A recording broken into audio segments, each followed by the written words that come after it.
Faces of Death is a remake slash kind of follow-up to the film of the same name from the 70s, and it's an enjoyable horror film. I have not watched the original film, but to me it's kind of giving the same vibes as like what a Cannibal Holocaust type movie would have done, like in that time period, kind of with the controversy and how infamous it was.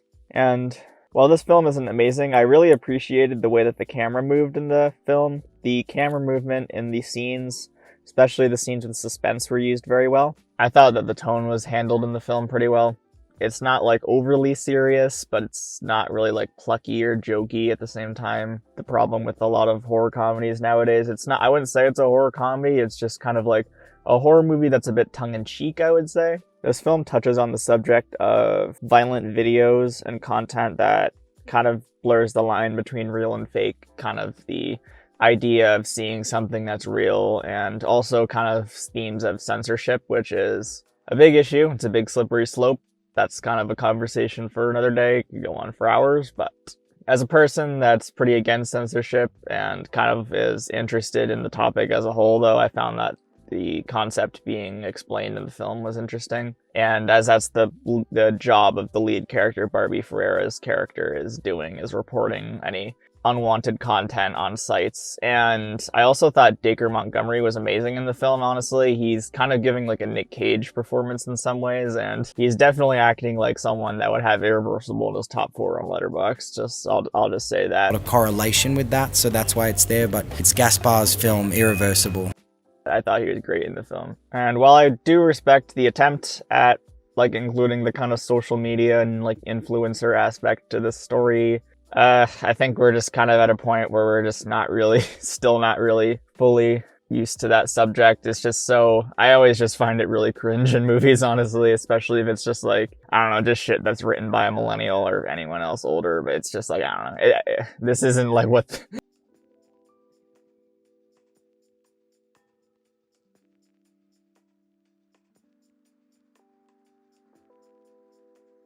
Charlie XCX was a weird addition to the film. She literally shows up for like 2 or 3 scenes. It was kind of just funny when she popped up, just because it's like, I saw you in the moment, and like, yeah, the movie sucked, but it's like, well, I see you here, and I'm gonna see you in Gregor Rocky's new movie. I hope you're good in that, but whatever. Just kind of something funny. It's like, oh, Charlie XCX jump scare, huh? But I have to talk about minor flaws of the film. There's some jump scares in the film that are just kind of cheap and lazy and just were literally just only there to like prop up any audience members that were asleep. It felt like, I don't know, it's just so lazy. I am so sick of fucking jump scares. It is so annoying unless it is necessary to the plot, which it is sometimes, but not a lot. And you have to be creative and know what you're doing when you're crafting a jump scare. There's some art to it. And there's also one scene in particular that involved a long-range shot with either like a shotgun or a sniper. I'm American, but I don't know too much about guns, I'm sorry. But basically, like, whatever gun that was being used was like in a long-range shot with another character, and the person that's using the gun, just so many opportunities to just like, this is the killer of the film that's like, you know, implied to be like skilled and everything. It's like, okay, you have this gun, but you don't know how to use it. All right, there's literally so many opportunities for you to just shoot right when you have the chance, but now you have to wait like 5 seconds to just allow for the plot convenience to work its magic. Okay, sure. So kind of just minor flaws, I guess, but I overall really did enjoy this film, and I was especially impressed by the Dacre Montgomery performance in the film. I think he's great, honestly. Seems like he's one of the few Stranger Things people that actually have promising things to look forward to now. So that's always cool. But yeah, this film was good. I recommend it. It's in theaters right now, I think, still. So, I mean, yeah, it's pretty good. Recommend seeing it if you like horror movies, and definitely the original film is something I'll be checking out at some point. So with that, I'm going to give it a 7 out of 10.